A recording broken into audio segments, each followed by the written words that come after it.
പൊന്നു തമ്പുരാനോ. ഐസക്കിന് ഈ hot news എവിടെ നിന്ന് കിട്ടി? അത് പറയാൻ ബുദ്ധിമുട്ടുണ്ടെങ്കിൽ പറയണ്ട. ഏയ്, കമ്മീഷണർ മായാപ്പിള്ളയാണ് എല്ലാ വിവരവും പറഞ്ഞു തന്നത്. നാളെയോ മറ്റന്നാളോ അറസ്റ്റ് നടക്കും തമ്പുരാൻ. അവർക്ക് എല്ലാ തെളിവുകളും കിട്ടിക്കഴിഞ്ഞു. ഏതോ ഒരു വലിയ തിമിങ്ങലും കൂടി കുടുങ്ങാനുണ്ടത്രേ. അതാളാരാണെന്ന് മാത്രം എന്നോട് പറഞ്ഞില്ല. കോപ്പിയെല്ലാം ഏജന്റുമാർക്ക് അയച്ചു കഴിഞ്ഞോ? ഇല്ല, ഞാൻ തന്നെ നേരിട്ട് എല്ലായിടത്തും കൊണ്ട് കൊടുക്കുക. തൽക്കാലം ഒരു പഴയ പെട്ടിയോട്ടോ വാങ്ങിയിട്ടുണ്ട്. എല്ലാത്തിനും പണം തന്നെ സഹായിച്ചത് കമ്മീഷണർ സാറാണ്. പോലീസ് ആണെങ്കിലും പൊന്നു മനസ്സാണ് അവർക്ക്. നല്ലവർക്കൊക്കെ ഈ ഭൂമിയിൽ അല്പായുസാണ് ചെറിയാനെ. കൊട്ടാരത്തിൽ നിന്ന് വീട്ടിൽ തിരിച്ചെത്തിയ ശേഷം രാത്രിയിൽ മാസിക കടകളിൽ എത്തിക്കാൻ വേണ്ടി പുറപ്പെട്ടു.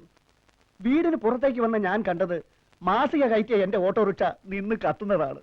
ആരാണിത് ചെയ്തതെന്നും എന്തിനാണ് ചെയ്തതെന്നും എനിക്ക് മനസ്സിലായില്ല സാർ.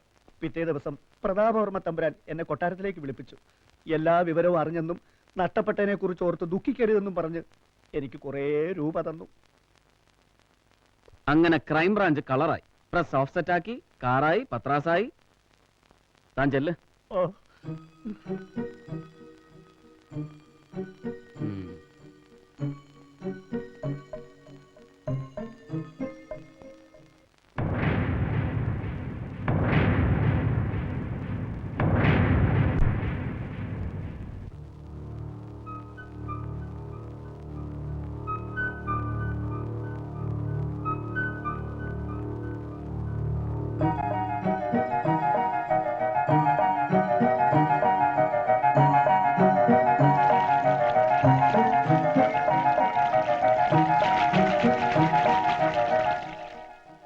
അടൂർ കോവിലകത്തെ ഇളമുറ തമ്പുരാന് മായാപ്പിള്ളയോട് ഇത്രയും അടുപ്പം വരാൻ കാരണം? ശരിയാ.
എന്താ നായനാരെ? തമ്പുരാൻ, ഇതാരാണെന്നറിയില്ലേ?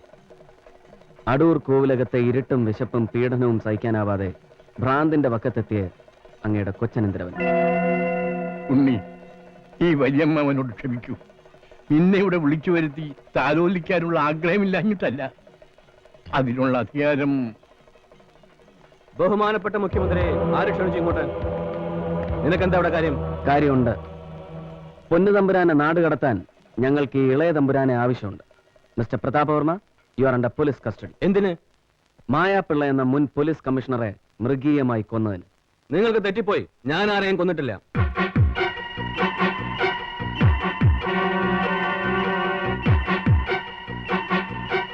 ഇളയിടത്ത് പാലസ് എന്നല്ലേ ഈ കൊട്ടാരത്തിന്റെ പേര്? അതെ, പ്രതാപവർമ്മയുമായി തനിക്കെന്താ ബന്ധം? ഞാൻ പാലസ് സെക്യൂരിറ്റിയുടെ ചീഫാ. അല്ല, തമ്പുരാന്റെ ഈ രാവണക്കോട്ടയിൽ ഒരു എറുമ്പ് പോലും കയറാതെ കാത്തു സൂക്ഷിച്ചുകൊണ്ട് തമ്പുരാനെ ഇപ്പോഴും സേവിക്കുന്ന നന്ദിയുള്ള നായ അനന്തരാമൻ. തമ്പുരാൻ ഞെട്ടണ്ട. സാക്ഷികൾ ഒന്നും രണ്ടും അല്ല നിങ്ങൾക്കെതിരെ. സാധാരണ നിങ്ങളുടെ നായാട്ടിനും പള്ളിവേട്ടയ്ക്കും തെളിവുകൾ ഉണ്ടാവാറില്ല. പക്ഷേ ഈ നരനായാട്ടിന് നിങ്ങൾക്ക് പിഴച്ചു. വെറും സാക്ഷികൾ മാത്രമല്ല, ദൃക്സാക്ഷികൾ വരെയുണ്ട്.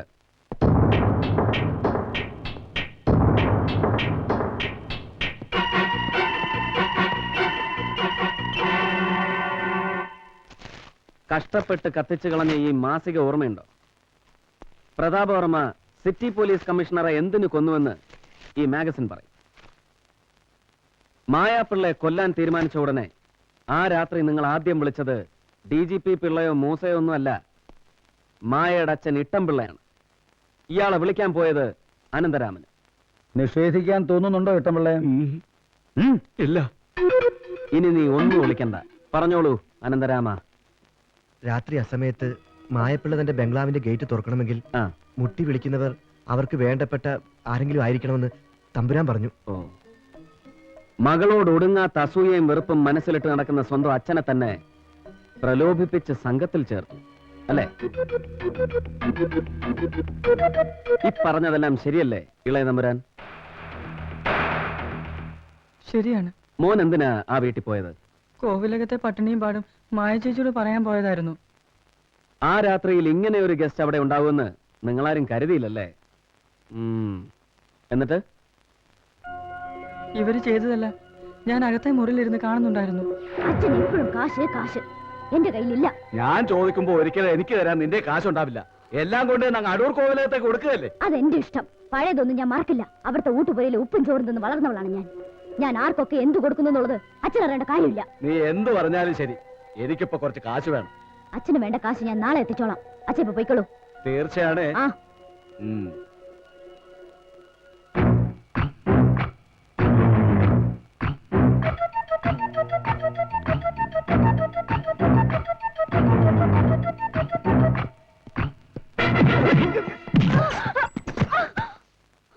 ക്രൈം ബ്രാഞ്ചിന്റെ ആദ്യലൊക്കെ ഞാൻ വായിച്ചു. തിരുവൾപ്പാടിന്റെ കൊലയ്ക്ക് പിന്നിൽ പവർ ഓൺ. മൂസയും DGP പിള്ളയും MP ഗോപിനാഥനുമെല്ലാം കുടുങ്ങുന്നു. അവർക്കൊപ്പം വലിയൊരു സ്രാവും, അല്ലേ? ആ സ്രാവ് ഞാനാണെന്ന് നീ തിരിച്ചറിഞ്ഞു ഇല്ലയോ എന്നാണ് എനിക്കറിയേണ്ടത്. നിങ്ങൾ പവർ ഓണിന്റെ ഉടമ ഹിസ് ഹൈനസ് പ്രതാപവർമ്മ.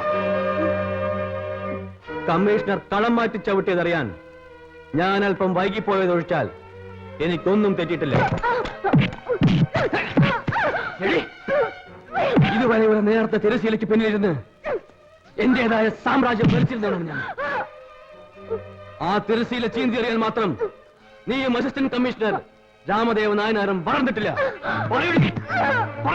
പവറോണിനെ കുറിച്ച് എന്തെല്ലാം പറഞ്ഞു നീ അവനോട്? എനിക്കറിയണം.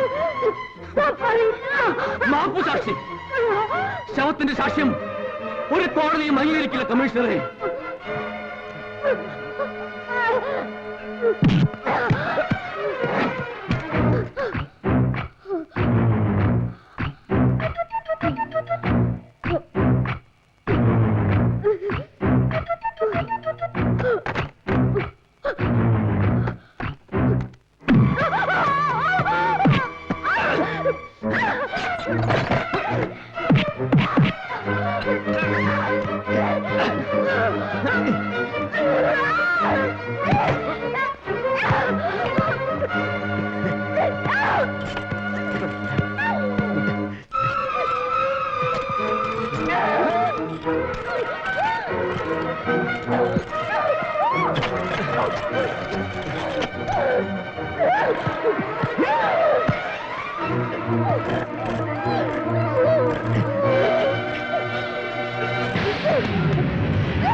രാത്രി മുഴുവൻ തെരുവിൽ കഴിഞ്ഞ ഇളയ തമ്പുരാൻ അടൂർ കോവിലകത്ത് മടങ്ങിയെത്തിയിട്ടും ആ ഞെട്ടലിൽ നിന്ന് മോചിതനായില്ല. പേടിച്ച് പനി പിടിച്ച് പിച്ചും പേയും പറഞ്ഞു തുടങ്ങി. തന്നെ ആരെങ്കിലും തിരിച്ചറിഞ്ഞേക്കുമോ എന്ന ഭയം കൊണ്ട് തമ്പുരാൻ ഇരുട്ടുമുറിയിൽ തന്നെ ഒളിച്ചു കഴിഞ്ഞു. ഭ്രാന്തായി എന്നാണ് ജനം വിചാരിച്ചത്. നോക്കാൻ വന്നതോ ഇട്ടൻ പിള്ളை. അതോടെ ഏത് നിമിഷവും പ്രതാപവർമ്മ തന്നെ കൊല്ലാനെത്തുമെന്ന് പാവം പേടിച്ചു. ഇളയ തമ്പുരാൻ ഇനി പേടിക്കണ്ട. നിയമത്തിന്റെ മുന്നിൽ അങ്ങയുടെ മകൻ കുറ്റക്കാരനാണെന്ന് തെളിഞ്ഞിരിക്കുകയാണ്. ഇനി ഞങ്ങൾക്ക് അറിയാം. നിങ്ങൾ നിങ്ങളുടെ കർമ്മം ചെയ്തോളൂ, നാം തടയുന്നില്ല.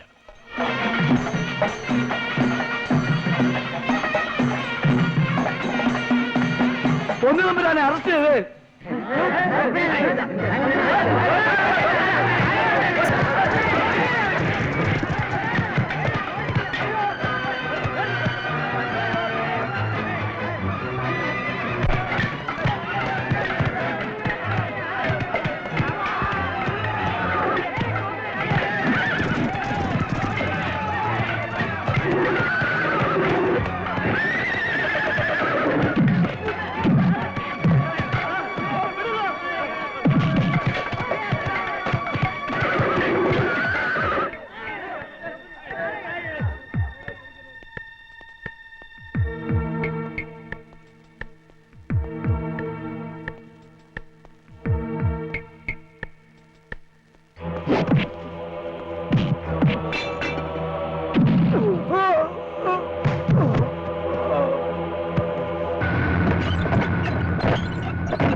പണ്ട് നിന്റെ കാൽ തൊട്ട് വന്നിച്ചിരുന്ന പ്രജകളുടെ കാൽ ചുവട്ടിൽ തന്നെ നീ വന്ന് വീണു.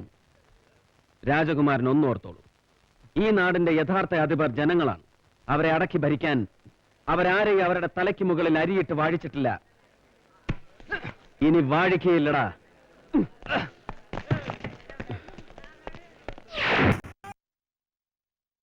ഉപതെരഞ്ഞെടുപ്പിൽ രാമദേവ നയനാർ 21,000 വോട്ടിന്റെ ഭൂരിപക്ഷത്തോടെ വിജയിച്ചിരിക്കുന്നു.